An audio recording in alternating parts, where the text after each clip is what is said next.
오늘 본문을 통해서 우리가 복음으로 기도하라는 제목으로 우리 말씀의 은혜를 같이 나누겠습니다. 한번 따라하겠습니다. 복음으로 기도하라. 네, 여러분 요즘에 날씨가 굉장히 덥죠? 다른 때보다도 더 많이 더운 것 같습니다.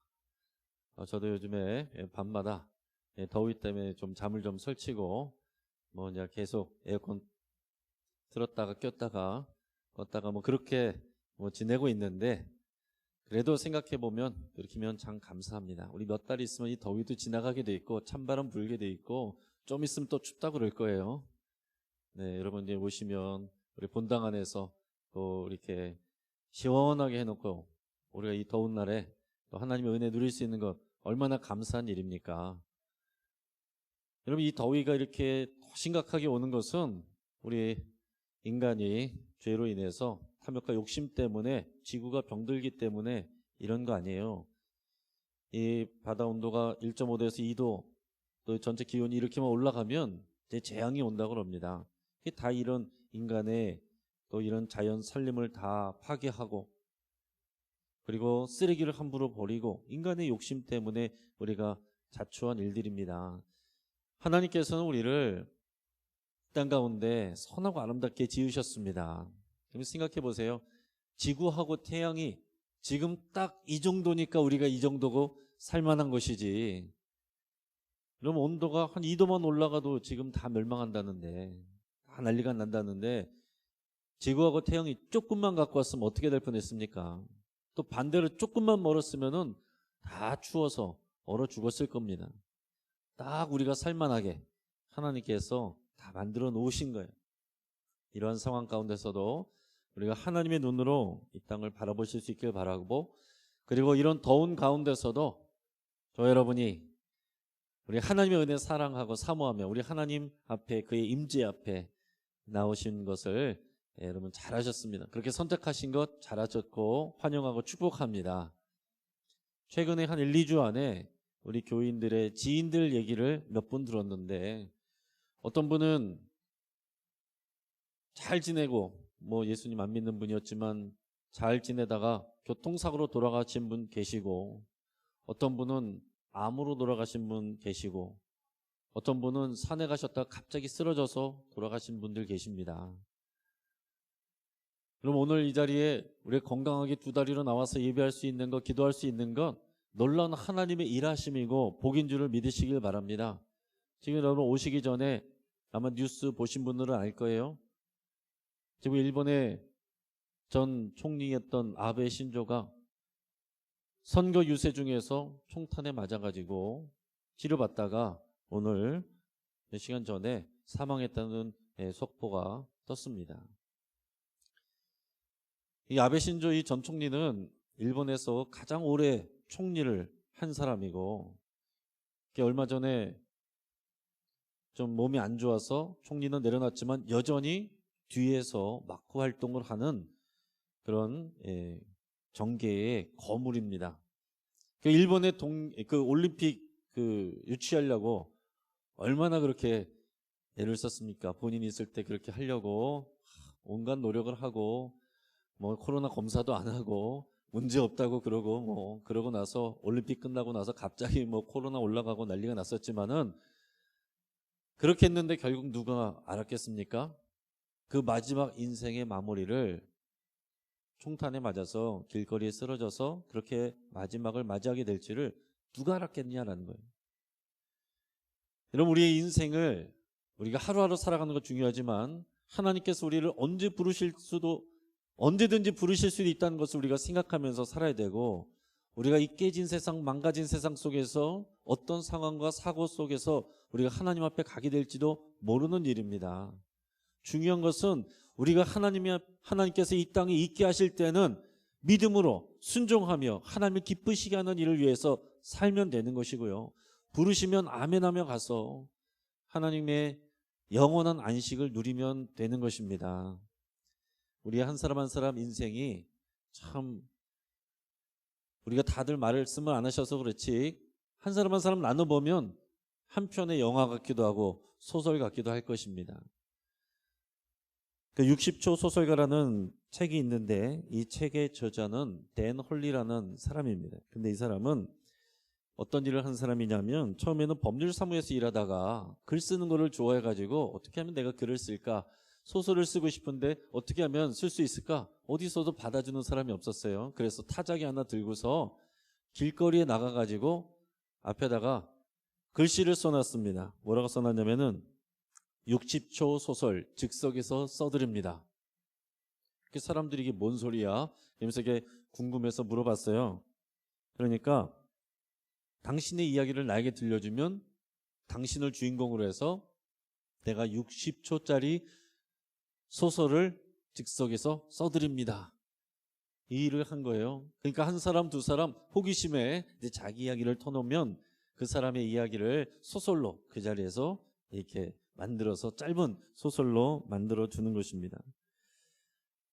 자, 그러면은 그 사람들이 어떤 사람들은 병마와 싸운 사람도 있고 어떤 사람은 재정적으로 어려움을 겪고 지금 오늘 내일 내가 살 거냐 말 거냐, 어떤 사람 지병 때문에 고통하는 사람, 그래서 다양한 아픔과 고통과 정말 이 세상의 모든 무거운 짐을 자기가 혼자 진 것처럼 이게 고민하던 사람들이 자신의 이야기가 짧은 소설로 이렇게 쓰여지는 것을 보면서 어떤 사람들은 미소 짓기도 하고 어떤 사람은 또 허탈한 마음을 갖기도 한다는 것입니다. 그러면서 한편으로는 가볍게 느껴진다는 거예요.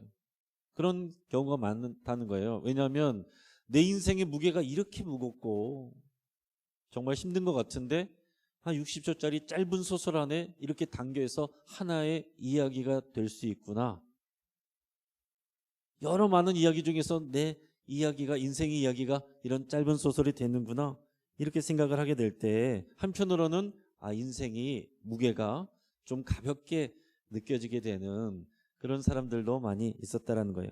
주변의 사람들은 무시했습니다. 그게 무슨 글이냐, 그게 무슨 소설이냐, 오래 저러다가 오래 못 간다 그랬는데 그는 벌써 10년이 넘게 60초 소설을 사람들에게 써주고 있고 이 소설을 벌써 수만 명의 사람들에게 이미 써줬더라고 합니다. 그러면서 어떤 인터넷의 블로거가 이 책에 대한 리뷰를 하면서 자신의 생각을 써놨는데 저도 이제 그 생각이 참 재밌었어요. 그 생각은 뭐냐면은 우리들의 소설, 우리들의 인생이 소설이라고 한다면 지금 나의 삶, 지금 현재는 과연 몇 장에 속할까? 몇 챕터에 속할까? 우리 인생은 몇 장짜리 소설일까? 그 중에서 지금 우리의 이 시간은 몇 장에 와 있는 것일까? 이런 생각을 이제 해본다는 거예요. 재밌는 생각이죠. 여러분들도 한번 생각해 보시기 바랍니다. 지금 여러분들의 삶을 하나의 소설이라고 생각하면 여러분들의 인생을 여러분들이 곰곰이 정리해 보시면은 이렇게 묶여지는 그런 단락이 있잖아요. 마디마디가 있잖아요. 그럴 때마다 여러분들께서 하나씩 하나씩 이제 소설을 보면 작은 소제목이 이렇게 나오면서 이렇게 넘어가는데 그런 소제목을 붙여본다면 지금 이 시간 여러분들의 살아가고 있는 이 현재 시간의 소제목은 여러분께서 뭐라고 지으시겠습니까? 아마 어떤 사람들이 다양한 자신의 상황에 따라서 이렇게 여러 가지를 붙일 수 있을 거예요. 뭐 바람 잘 날 없는 날들, 또 내 인생 최고의 황금기, 별 볼 일 없는 녀석들, 조용히 칼을 갈며, 두 번째 터닝 포인트, 뭐 이런 식으로 우리가 우리의 인생에 대해서 지금 우리의 현재에 대해서 우리가 작은 소제목을 붙일 수 있을 거다라는 얘기예요. 여러분 한번 생각해 보십시오. 여러분은 지금 여러분들의 오늘의 현재를 소제목으로 붙인다면 뭐라고 붙일 거냐? 저도 한번 생각을 해봤습니다. 말씀을 준비하면서 나의 지금 이 시간 2022년 지금 7월의 어느 날 오늘 나의 살아가는 인생의 소설 속에 작은 소제목은 뭐라고 하면 좋을까? 저는 생각하면서 이렇게 지었습니다. 영혼의 닻을 내리다. 영혼의 닻을 내리다. 이제 새벽 설교를 들으신 분들은 이제 와닿으실 거예요. 요즘에 우리가 히브리서 말씀을 우리가 묵상하고 있는데 오늘 히브리서 6장 9절에서 20절까지 말씀을 통해서 끝까지 가라라는 제목의 말씀을 나눴습니다. 이 히브리서는 그 초대교회 당시에 흔들리고 있는, 미혹받고 있는 그런 유대인 그리스도인들에게 보내는 그런 편지입니다. 여러분 기억하시기 바라요. 초대교회 때도 성도들이 믿음이 흔들렸습니다. 당연히 지금보다 더 힘든 상황이었고 생명을 걸고 하는 일이었고, 우리 단지 그냥 바깥에 나가서 조금 불편한 정도가 아니라 아예 살아가기 어려운 그 보통의 사회 속에서 추방당하는, 또 때로는 붙잡혀가서 죽을 수도 있는, 정상적인 생활을 할 수 없는 그런 위험을 무릅쓰고 신앙생활을 하는 사람들이었습니다. 그렇게 시작한 사람들이었는데도 불구하고 미혹을 받고 또 시험을 받고 흔들리는 그런 사람들이 많이 있었다라는 거죠. 왜 그랬습니까? 우리 거듭 말하지만은 우리의 구원은 이미 받았지만, 예수 그리스도를 통해서 이미 받았지만, 그러나 아직 완성될 그날을 오지 않았고 그날을 향하여서 우리는 살아가고 있는, 이미와 아직 사이에 살아가고 있다라는 설명을 거듭드렸습니다. 이게 어려운 건 아니에요. 우리 교회 얼마 전에 이 15인승 큰 차를 하나 산 거 보시죠?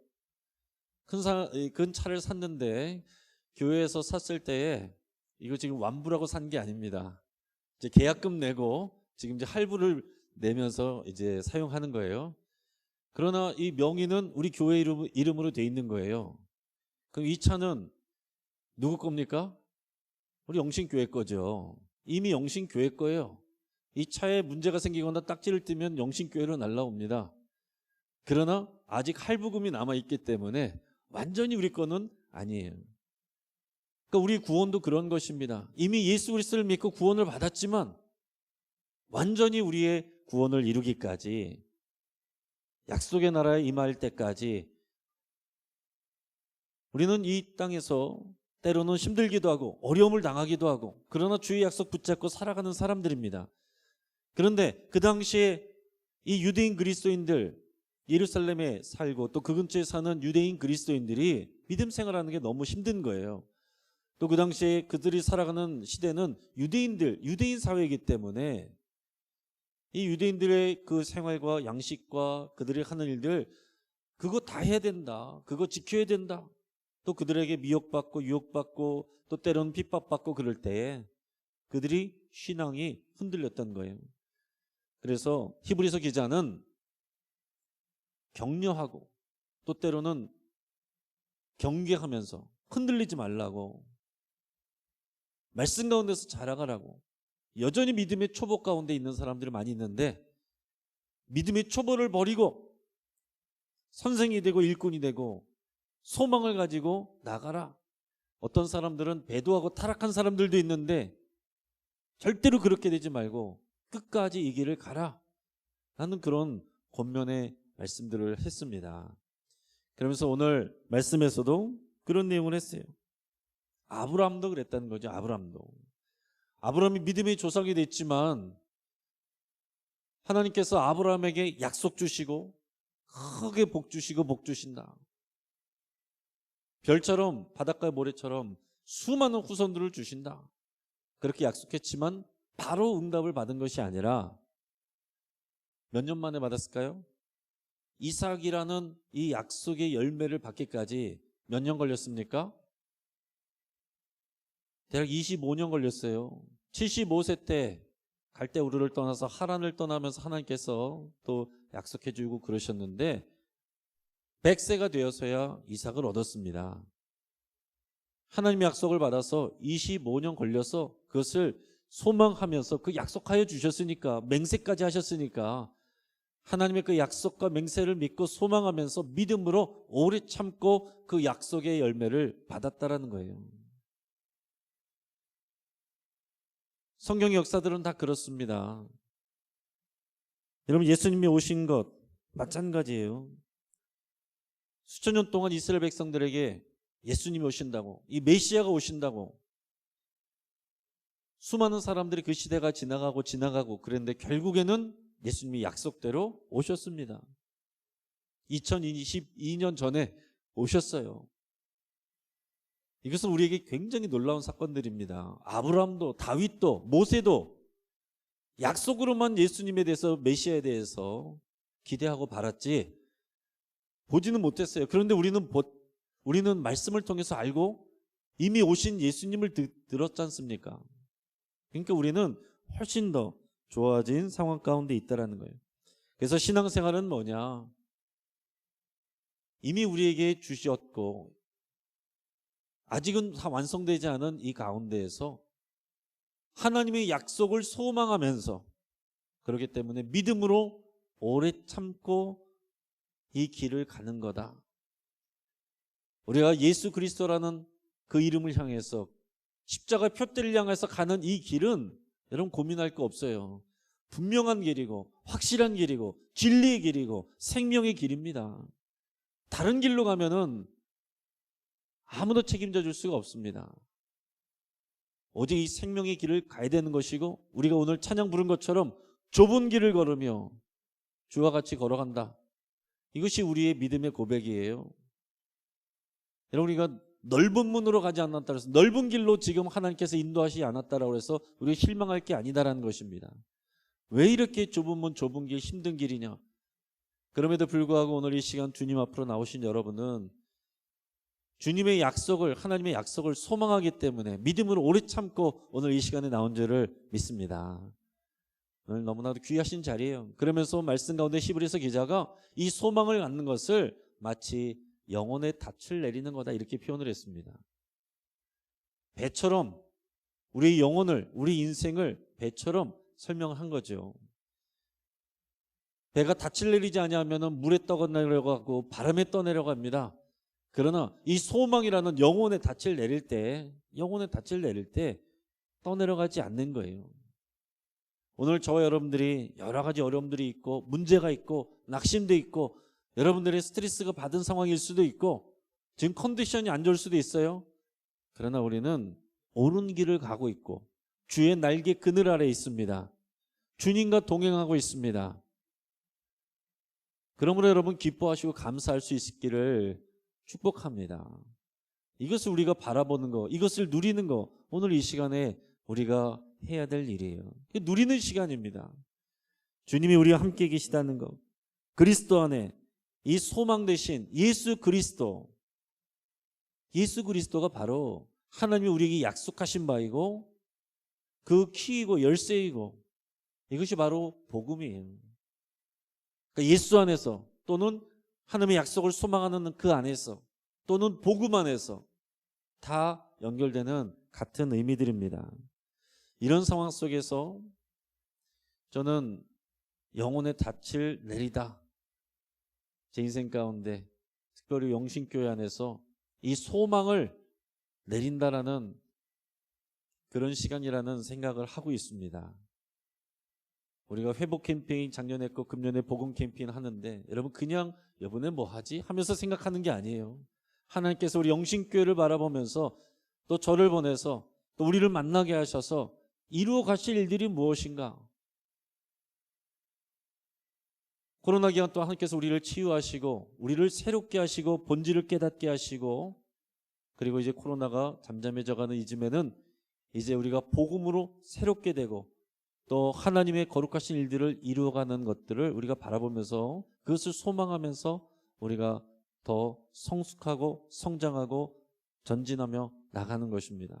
그렇기 때문에 여러분 이 우리가 주제표 할 때 생각 없이 던지지 마시고 이것이 오늘 우리에게 주시는 하나님의 약속이고 이것이 바로 또 오늘 이 영신교회를 소설이라고 했을 때 오늘 우리에게 주시는 이런 작은 챕터의 제목이다. 여러분 이렇게 생각하시면 되겠어요. 이런 상황 속에서 우리의 기도는 어때야 되겠느냐? 우리의 기도는 어떻게 하면 되겠느냐? 이런 것을 우리가 생각하는 것입니다. 이런 하나님의 약속, 이것은 이미 시작된 약속이고 예수 그리스도를 통해서 이미 시작된 이 약속이 이미 성취되어 있고 완전함을 향해서 나아가고 있는 이 상황에서 우리는 어떻게 기도해야 되냐 하는 것입니다. 여러분 이미 시작되어 있기 때문에 막연히 두려움으로 기도하는 게 아니에요. 막연히 두려움으로 기도하는 게 아니에요. 이미 예수 그리스도가 안에 있고 예수 그리스도 안에서 우리는 하나님 나라의 영광을 다 누릴 수 있고 그 부유함을 누릴 수 있는 것입니다.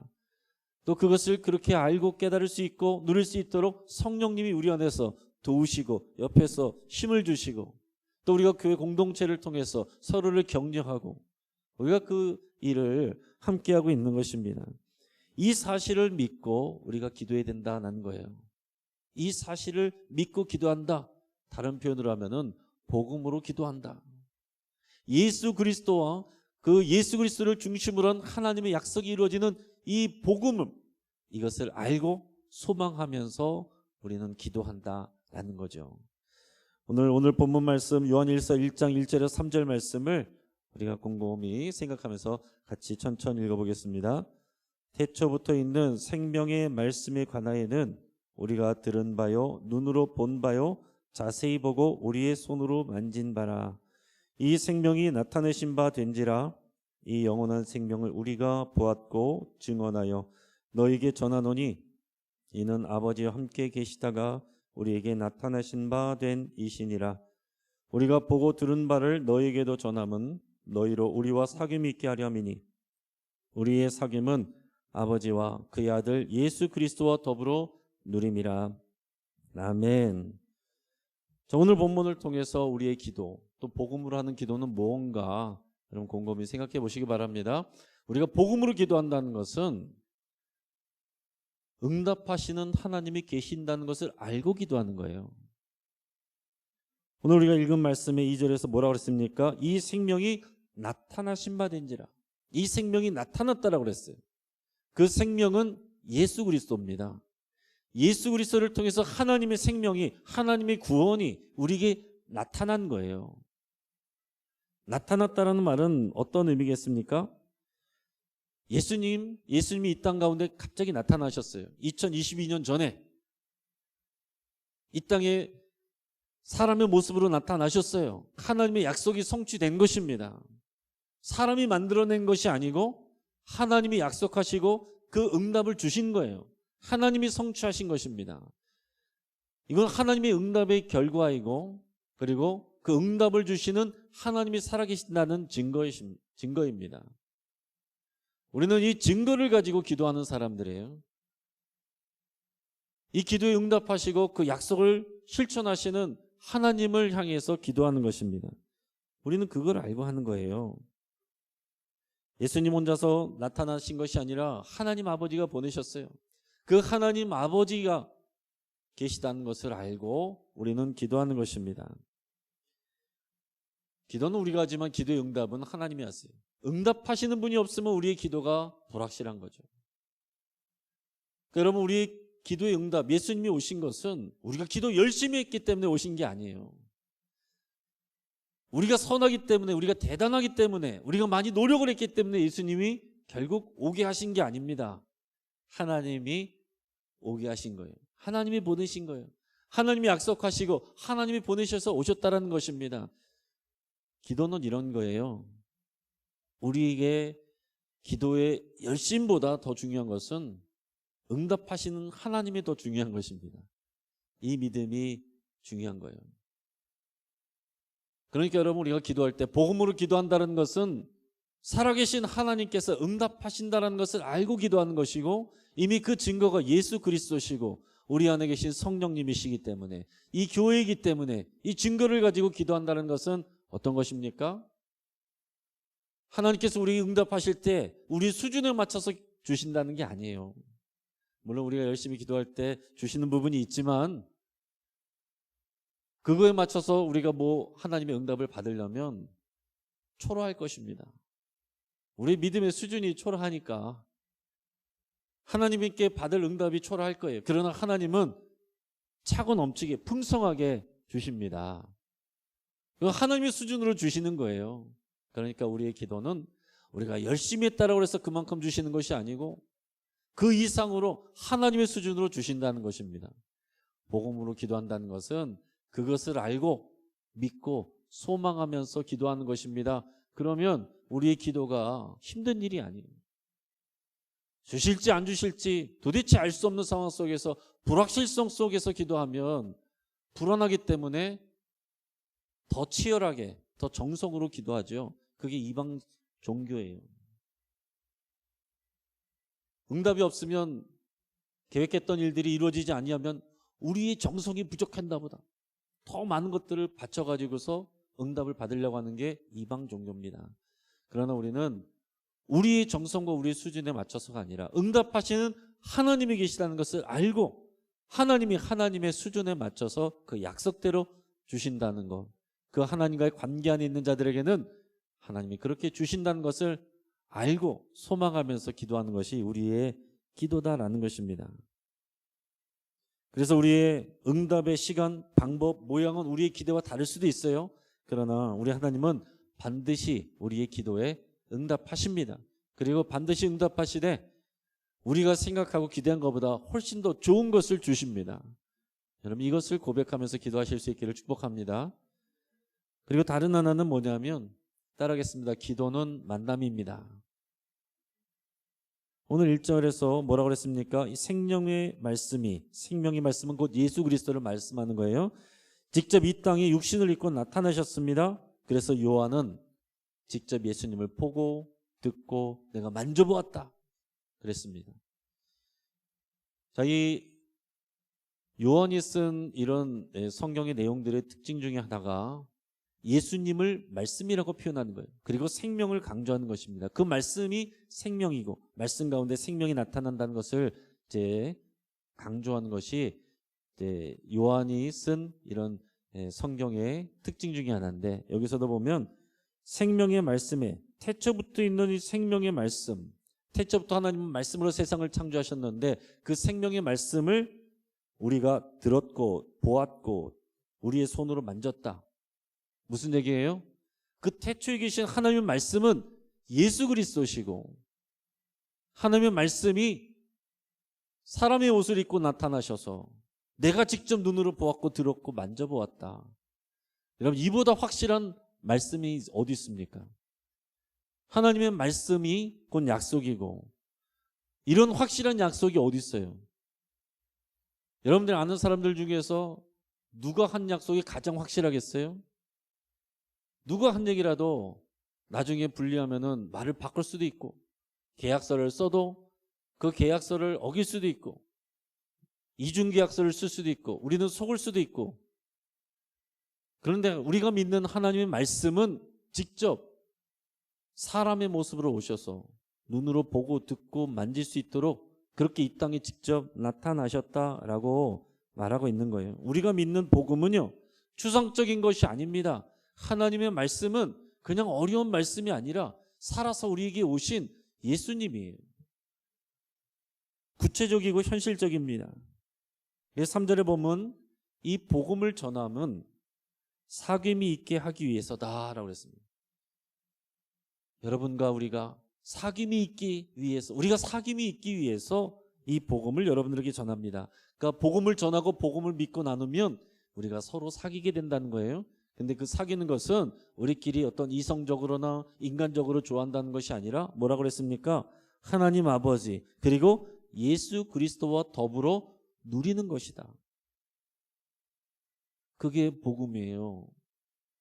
복음은 예수 그리스도시고 예수 그리스도 그분 자체이시고 예수님의 말씀이고 예수님의 사역이고 예수님의 명령이고 예수님이 다시 오실 그 모든 것들까지 다 포함해서 그게 복음입니다.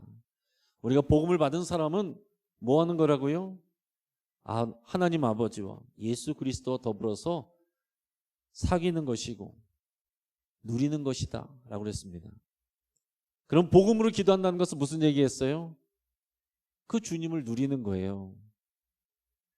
여러분 우리가 기도한다는 것은요 하나님이 들어주실 때까지 힘들게 쌓아가는 어떤 그런 노동이 아닙니다. 우리에게 주신 이 귀한 복음 안에서의 복음으로 기도한다는 것은 하나님 아버지와 예수 그리스도와 우리 안에 계신 성령님과 더불어서 교제하고 사귀는 것이고 그 은혜와 생명을 기쁨을 누리는 것입니다. 여러분 우리가 찬양할 때 이미 주님과의 사귐을 누리는 거예요.